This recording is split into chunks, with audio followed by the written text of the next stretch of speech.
అది 1896 సంవత్సరం. హెన్రీ ఒక ఎక్స్పెరిమెంట్ చేస్తున్నాడు. అదే సంవత్సరంలో రాంట్జన్ ఎక్స్రేస్ని కనిపెట్టాడు. X rays electric and magnetic fields వైపు డిఫ్లెక్ట్ అవ్వవు. ఇవి ఫోటోగ్రాఫిక్ ప్లేట్స్ మీద టార్గెట్ యొక్క ఇమేజ్ని క్రియేట్ చేస్తాయి. హెన్రీకి వాళ్ళ నాన్నగారిలాగే ఫ్లోరోసెన్స్ మెటీరియల్ ప్రాపర్టీస్ మీద ఇంట్రెస్ట్. ఫ్లోరోసెన్స్ మెటీరియల్స్ లైట్ని అబ్జర్వ్ చేసుకుని డిఫరెంట్ కలర్స్ని ఎమిట్ చేస్తాయి.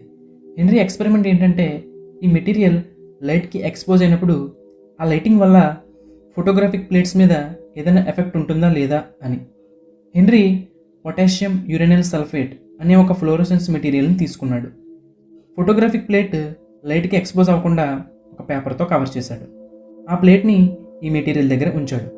ఆ ప్లేట్ మీద ఒక డిస్టర్బింగ్ ప్యాటర్న్ అనేది ఫామ్ అయింది.